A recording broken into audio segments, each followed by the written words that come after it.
everyone. We are here recording from Manifest, the future of supply chain in Las Vegas. I am here with my good friend Craig. Craig, how are you doing today? I'm good. How are you, Samantha? Doing good. How's the show been so far? It is intense. There is a lot going on. There is a lot to see. And, we were just talking before, my feet are killing me already. And it's only been a day and a half. I couldn't agree more. It's intense in like such a good way, but it's a lot. So we have over 6,000 people here. We have this amazing venue. It's a lot of ground to cover. This expo hall floor is huge, so there's so much to see. I've barely seen a fraction of it at this point. So thank you for making the time to join me on the podcast. Looking forward to our conversation. Craig, for anyone who doesn't know you as well as I do, would you mind introducing yourself and tell us a little more about who you are and what you do? Yeah, thanks, Samantha. My name's Craig Allan. I'm the president of BWS Logistics. We've been around since 2018. And I grew up in the business. I've been around logistics now over almost 23 years. And I've been on the shipper side, I've been on the 3PL side multiple times, kind of doing pretty much everything almost except air freight in this business. Really, focused in a lot of my experience in alcoholic beverage logistics. We like to do the hard stuff, and that's come from a lot of our experience. Yeah. So.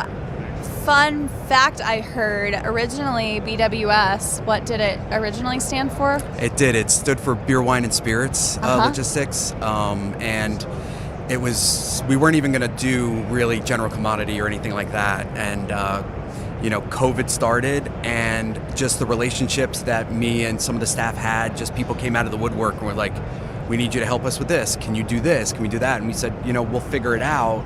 Because that's kind of our thing, is trying to solve problems for people.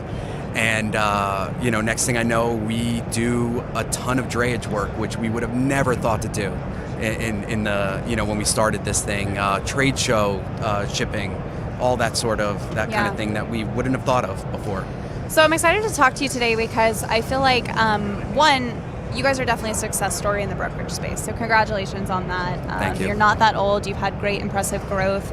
Your customers speak highly of you. And so just congrats on all of that. But I want to use you as a learning example too. And I want to hear the insights because you said you started in 2018. Yep. 2019 was a weird, tough year for reasons. We had like ELD mandates we were coming off of, and we had some hard market conditions, and then we had the really hard market conditions of the first initial few months of the pandemic shortly after. Then we had some of the best years we've ever seen for freight in terms of revenue generation and things like that. And now we've been in a 3-year downturn. So for a new business to grow through all of that, and I want to know what all you've learned through this time, because it was like a crash course in brokerage, right? It was insane, to be honest. First thing I learned is I would probably never just start an MC again, because more from a credit perspective than anything. Working with factoring companies and carriers, to get credit with them when you have no credit history as a brokerage is incredibly difficult. So I would probably buy something small if I had to do it over again. But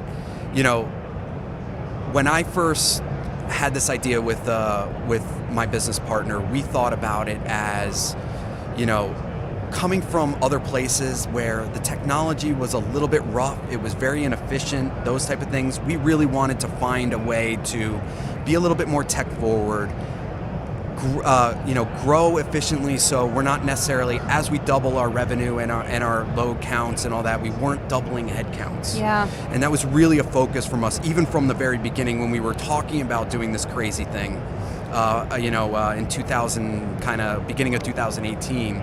And it was something that we really thought about and said, okay, let's really take our time and focus on what tech are we looking for that can help us. And at the time, freight tech was not what it was today. No, not. That was 7 years ago, and it was night and day difference already. Yeah, and it was a lot of old architecture, but the proprietary stuff that I had seen before was like built for other things, and they sort of crammed domestic shipping into it. Yeah. And I said, this is not where it should be.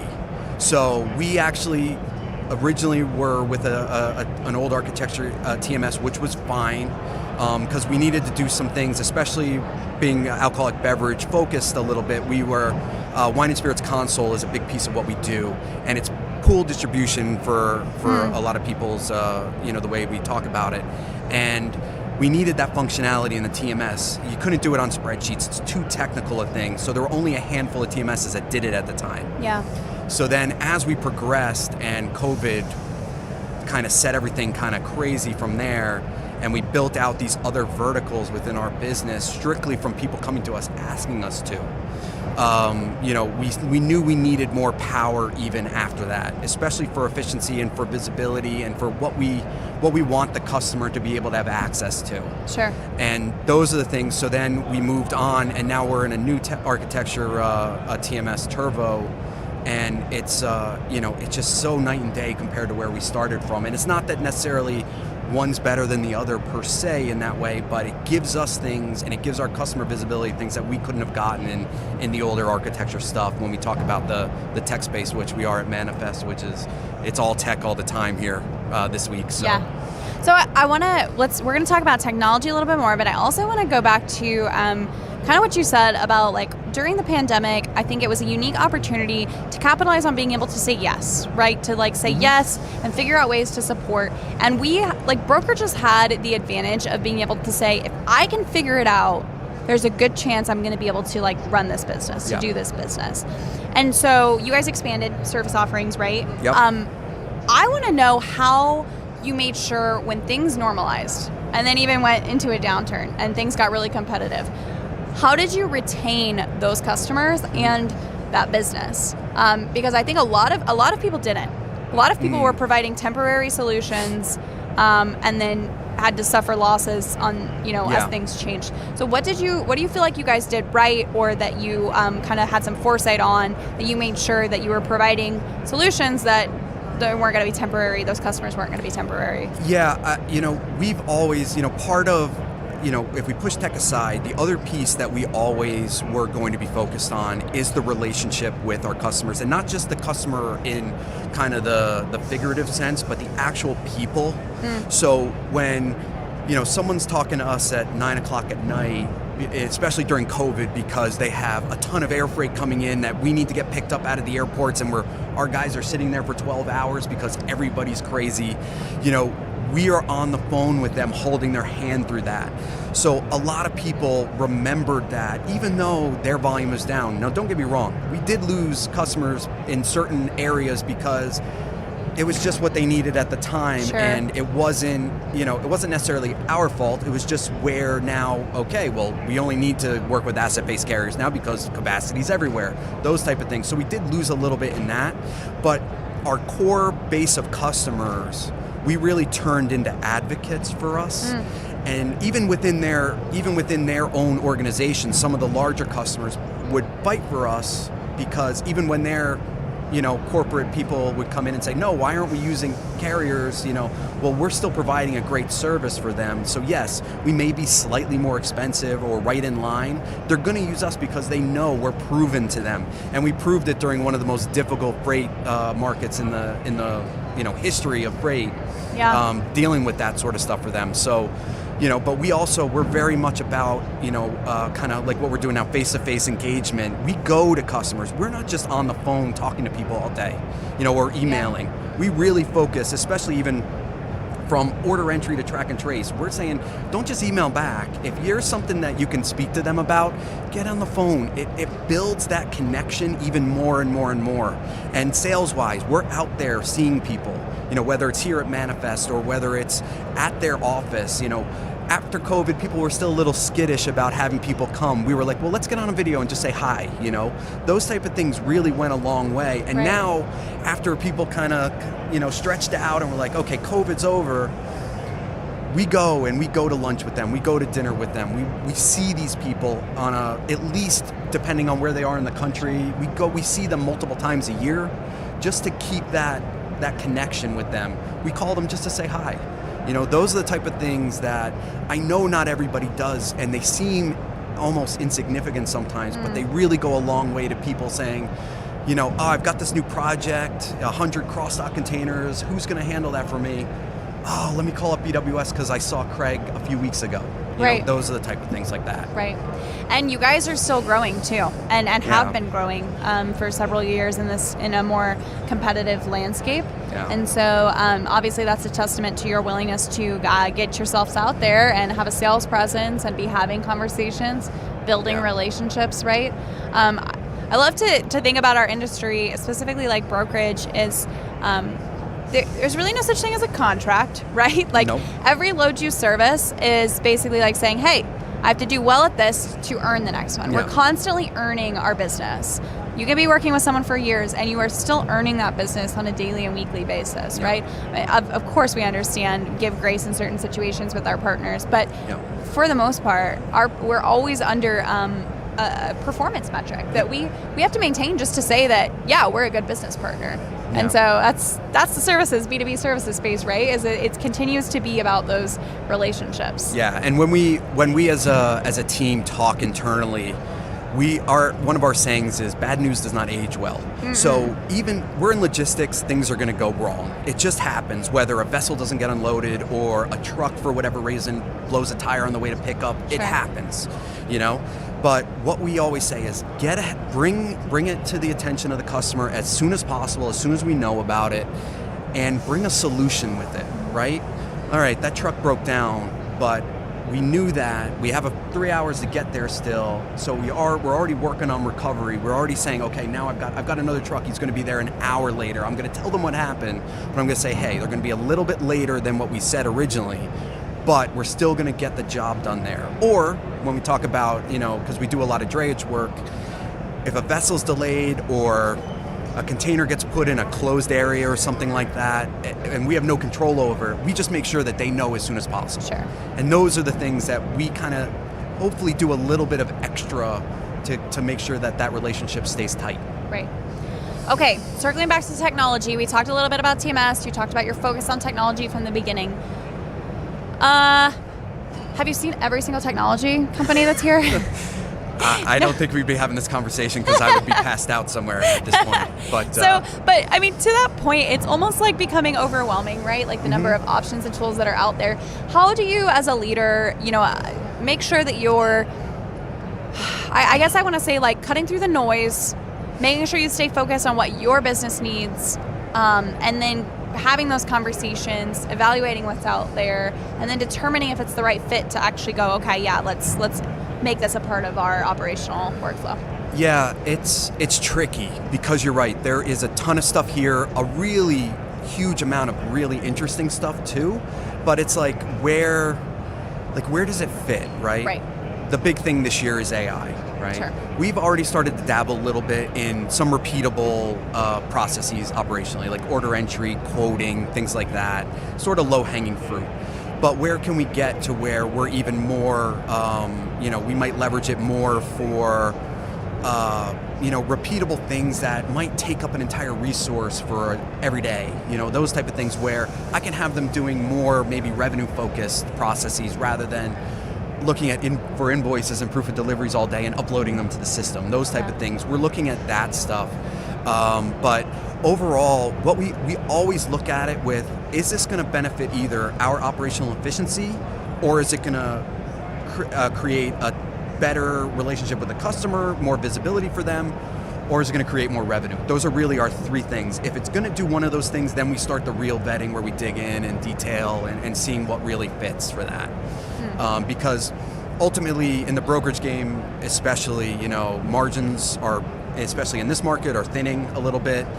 And as you grow, you don't want to necessarily, grow 25 or 30 or 40% and then have to grow your headcount that much as well, because there's sort of no profit, increase in that. It's still kind of the same. You're kind of still fighting the same battle with that. I think in brokerage, initially, when we started thinking about technology, we were looking at a lot of like revenue generating technologies. That's kind of what got traction like years ago, like first, right? Like, we can price more freight, we can bid on more, we're gonna bring more revenue in the door. I think now we've transitioned into, obviously, like, we have to figure out, that's important too, right? We want to make sure we're capitalizing on opportunities. But now we're also needing to look at, to your point, managing headcount by making sure we're not hiring people to do things that really shouldn't be done. Yeah. We should be automating that. We should not be making a manual process for that. Or even if it is going to be somewhat manual, like, let's make it more manageable for one person to do. Yeah, and it's not that we don't want to have people work and do that sort of stuff. It's really about maintaining a right size for whatever size that we are at that point, and dealing with the market, right? Where, COVID, we had to hire a bunch of people because we couldn't keep up, because we didn't have some of this functionality that we might have now just because of the way technology's evolved, right? But then what happens when the cycle downturns again and you have to flex down, and you hate having to kind of trim out headcount for that. That's probably my least favorite thing about management, is doing those type of things.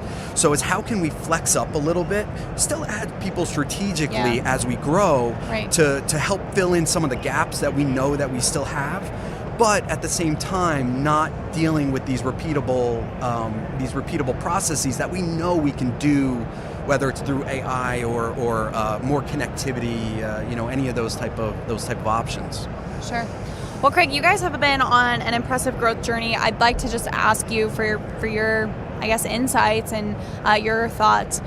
What do you think growth is going to look like for you guys moving into 25 and beyond? Like, what do you think it's important for you as a brokerage to focus on right now to make sure your company continues to grow like it has been? Yeah, we kind of stick with fundamentals. We really are still heavily focused on our existing relationships, trying to grow them. It's still tough to open up new doors to a lot of customers because they're getting bombarded by all of us all the time, right? So we're trying to figure out different ways, more creative sales, techniques on how to break through some of those walls that people put up. Sure. And that's what we're focused on, this year. We're a little bit more bullish on the market this year. Maybe not so much the first half, but second half more so. We've still kind of got momentum. Peak season last year was pretty good. We're trying to carry that through. I know some things might have been pushed forward with some of the geopolitical stuff that's going on, but we still feel pretty good about where we are, positioned here. Now it's about executing on some of these things that we've been working on last year and now into this first quarter. How important is it to you to stay educated and aware of like geopolitical events, market trends, things that are going on when you're trying to make sure you're positioning the business correctly? For some things, yes. To be honest, I'm not a news guy. I don't. It's actually super stressful. So I got enough stress dealing with the business. Yeah. But yeah, I mean, we're all, subscribed to newsletters like Freight Waves and those type of things. We keep up on all that stuff. We had the strikes last year that really affected us as Sure. Dray, as a brokerage. I think that's a good example, So, right? Yeah, of paying we're really attention, focused on those things. filtering out noise and Exactly. that isn't necessarily as pertinent to your business niches and verticals. Yeah. And focusing in on the stuff that you do have to know that would have severe impacts. I'm sure also your customers probably were like, hey, what's going on? Like, what happens if this happens? And you have to be ready to give that advice. Yeah, and absolutely. position. And we proactively give that advice too. And people find that really comforting in a lot of ways. Like when the strike happened for a couple of days in October, we had already talked to all of our existing customers that we do dray work for, or even just over the road work, is like say, hey guys, it's going to disrupt things. Sure. And then on top of that, there was a hurricane that happened almost, same couple of weeks, and it really disrupted the patterns of freight on the east, on the eastern seaboard. Yeah. So, we were well ahead of that with our customers. Say, hey, it's going to get weird for a little while. Just hang with us, and we're going to give you all the information we can. Yeah. Well, Craig, thank you so much for taking the time. We're running out of it, but I appreciate you coming on and talking more about this. Craig is on LinkedIn, so if anyone would like to network with him, ask him any questions, get to know him more, he's a pretty fun guy to talk to, so go ahead and send him a connection request on LinkedIn. Also, we'll have the website in the comments here on this show if you guys want to check out more about BWS, learn more about what they do and their story. I encourage you to go check out their website there. But thank you so much for taking the time. Thanks for having me, Samantha. It was a great conversation.